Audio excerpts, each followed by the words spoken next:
Speaker sir, ముఖ్యమంత్రి గారు లేస్తే ముఖ్యమంత్రి గారు చారిత్రాత్మకమైన పద్ధతుల్లో ప్రత్యేక శాసనసభ సమావేశాలు ఏదో పెడుతున్నారు అని చెప్పి పొద్దున్నే క్యాబినెట్ బడ్జెట్ సమావేశాలకు చేస్తారు కదా సార్, అట్లా బడ్జెట్ ముందు ఒక క్యాబినెట్ పెట్టి వెంటనే తీసుకొస్తే మేమేమనుకున్నాం సార్ అంటే నిజంగా కూడా ఈ ప్రత్యేక శాసనసభ సమావేశాల్లో 42% రిజర్వేషన్ అమలు చేయడానికి కామారెడ్డి డిక్లరేషన్లో ఇచ్చిన విధంగా ప్రత్యేకమైన బిల్లు ఏమన్నా తెస్తున్నారేమో, ఆ బిల్లు తెచ్చి వెంటనే శాసనసభలో ఆమోదింపజేసి తద్వారా చట్టబద్ధత కల్పిస్తారేమో అని చెప్పి రాష్ట్ర వ్యాప్తంగా బలహీన వర్గాల సోదరులు కామారెడ్డి డిక్లరేషన్ చూసిన వాళ్ళు ఎదురు చూస్తూ ఉంటారు. కానీ ముఖ్యమంత్రి గారు ఏం చేస్తున్నారు సార్, ఇక్కడ లేచి ఓ 4 పేర్లు చదివి, అధ్యక్ష మీ ప్రభుత్వం మీద ప్రజలకు నమ్మకం లేదు. ఎందుకంటే రేవంత్ రెడ్డి గారు మీరే చెప్పినారు, సమగ్ర కుటుంబ సర్వే జరిగినప్పుడు తమరిచ్చిన ఉపన్యాసమే మొత్తం యూట్యూబ్లో ఉంది, అన్ని టీవీలలో ఉంది. ఏమన్నారు సార్ ఆ రోజు? ఆ ముఖ్యమంత్రి చెప్తాడు సరే, ఎవరు పడితే వాళ్ళు వచ్చి మీ ఇంటికి వచ్చి వివరాలు అడిగితే ఇచ్చేస్తారా, అవలగాలు దివానాగాలు ఇచ్చేస్తారా అని మాట్లాడింది రేవంత్ రెడ్డి గారు, మేం కాదు. మీరు చెప్పిన మాటలనే ఎన్యూమరేటర్లకు చూపెట్టి చెప్పినారు, మేము ఇయ్యము మీకు వివరాలు, 57 రకాల వివరాలు అడుగుతున్నారు, ఎట్లిస్తాము మీరే అన్నారు ఆనాడు, ఎవరు పడితే వాళ్ళకి ఇచ్చేస్తామా వివరాలు అని మాట్లాడింది, అదే చూపెట్టి అడిగింది. అధ్యక్ష వాస్తవం ఏంటంటే అధ్యక్ష, సమగ్ర కుటుంబ సర్వే 2014లో జరిగింది. శాంతికుమారి గారు ఉన్నారు, రామకృష్ణారావు గారు ఉన్నారు, సందీప్ కుమార్ సుల్తానియా గారు ఉన్నారు, అప్పుడు ఇదే అధికారుల అధ్యక్ష, అప్పుడెవరు వేరే లేరు. సమగ్ర కుటుంబ survey, I'm saying this on record, I worked as a minister for 9.5 years. Yes, చేసింది మొత్తం ప్రభుత్వ అధికారులే, చేపించింది ప్రభుత్వమే. Yes, it is an official document. అందులో ఖచ్చితంగా మేము ఓపెన్ గా వెబ్సైట్ లోనే పెట్టినాం, అసెంబ్లీలో కాదు, చాటుమాటుకు కాదు, పారదర్శకంగా వెబ్సైట్ పెట్టాం. ఆ వెబ్సైట్ లోంచే పాయల్ శంకర్ గారు తీసుకున్నారు. ఏముంది అధ్యక్ష సమగ్ర, ఒక మాట మీ చేతిలో కూడా అదే ఉంది. ఏముంది అధ్యక్ష అందులో డేటా? తేడా ఏంటంటే కేసీఆర్ గారి ప్రభుత్వానికి కాంగ్రెస్ ప్రభుత్వానికి అధ్యక్ష, సమగ్ర కుటుంబ సర్వేలో పాల్గొన్న కుటుంబాల సంఖ్య 1,03,00,000 కుటుంబాల అధ్యక్ష, 1,03,95,000. మొత్తం పాల్గొన్న ప్రజలు 3,68,00,000. 3,68,00,000 జరిగింది ఒక్క రోజులో, 24 గంటల్లో రాష్ట్ర వ్యాప్తంగా ప్రతి ఇంటిని ఎన్యూమరేట్ చేసి అత్యద్భుతంగా చేసినాం మేము. చేసిన తర్వాత ముఖ్యమంత్రి గారు నిజంగా ఎంత మిస్లీడింగ్ గా మాట్లాడుతున్నారంటే అధ్యక్ష, వారు అంటారు అధ్యక్ష ఇంతకు మించిన టాపిక్ లేదు అధ్యక్ష, వారు అడిగిన ప్రశ్నకు తప్పకుండా మా ప్రభుత్వం గతంలో చేసిన పని గురించి వారు అనుమానాలు తలెత్తే విధంగా ఏదైతే మాట్లాడినారో దాని గురించి చెప్పాలి అధ్యక్ష. వారు అంటారు అధ్యక్ష బీసీల సంఖ్య అందులో ఎంత అని. ఎస్, ఆనాడు బీసీల సంఖ్య సమగ్ర కుటుంబ సర్వే ప్రకారం 1,85,61,856, 51%.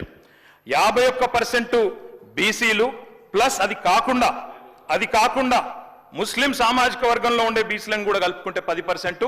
మొత్తం ఆనాడు సమగ్ర కుటుంబ సర్వే ప్రకారం రాష్ట్రంలో బీసీల సంఖ్య 61%. ఈ రోజు రాష్ట్ర వ్యాప్తంగా మేము మాట్లాడడం కాదు అధ్యక్ష, ఇక్కడ మా శ్రీనివాస్ యాదవ్ గారు కరెక్ట్ గా చెప్పినారు. మీ కాంగ్రెస్ పార్టీ ఎమ్మెల్సీ చెప్తున్నాడు బయట, దీన్ని తగలబెట్టండి, ఇంకా గలీజ్గా మాట్లాడింది నా మాట అన్న, తగలబెట్టండి అన్నాడు. దీన్ని తగలబెట్టండి, ఈ నివేదికలు తప్పుల తడక అని కాంగ్రెస్ పార్టీ ఎమ్మెల్సీ చెప్తున్నాడు, మేం కాదు. రాష్ట్ర వ్యాప్తంగా బలహీన వర్గాల సంఘాలు చెప్తున్నాయి. ఏమని చెప్తున్నాయి అధ్యక్ష? సమగ్ర కుటుంబ సర్వేలో 1,85,61,000 ఉన్న బీసీలు ఎట్లా 1,64,00,000 తగ్గినరు, 51% 46% ఎట్లయిందని అడుగుతున్నారు. శంకరన్న కూడా అదే అడిగింది కదా అధ్యక్ష, తప్పేం అడిగిండు? ఇక్కడ శంకరన్న ఒక్కడే అడుగుతలేడు అధ్యక్ష, బయట మీ కాంగ్రెస్ పార్టీ ఎమ్మెల్సీ మాట్లాడుతున్నాడు, మీరిచ్చిన స్టేట్మెంట్ను మీరిచ్చిన నివేదికను తగలబెట్టమని చెప్పిండు అధ్యక్ష, మామూలు కాదు. ఇంకొక మాట అధ్యక్ష, మేము అనుకున్నాం అధ్యక్ష శాసనసభ సమావేశం ప్రత్యేకంగా పెడితే, ఇవాళ ఏం చెప్పినారు మీరు కొత్తగా?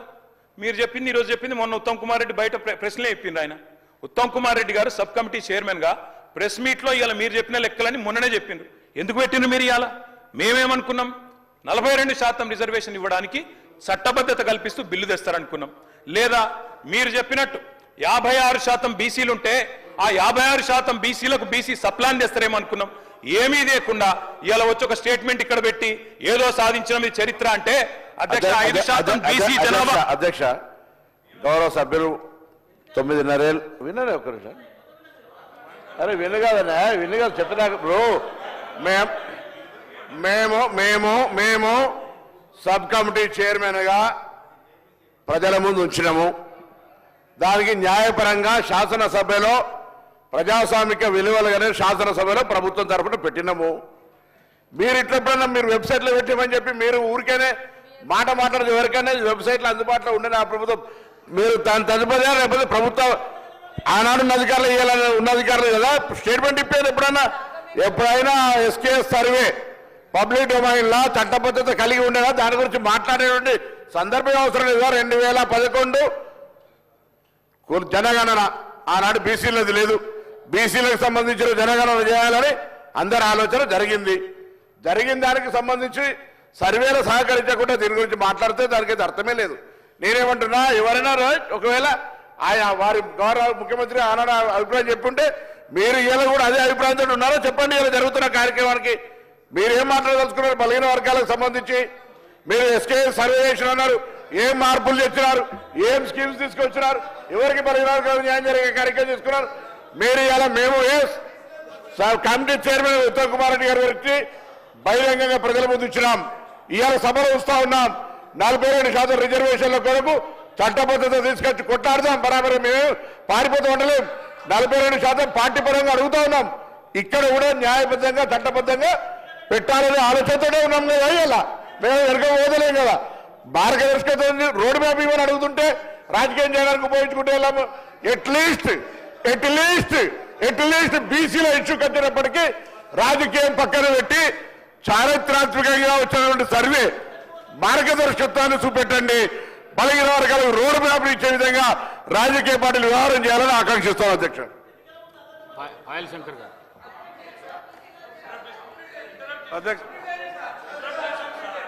అధ్యక్ష అధ్యక్ష నేను చెప్పినటువంటి అధ్యక్ష గౌరవ ముఖ్యమంత్రి గారు అధ్యక్ష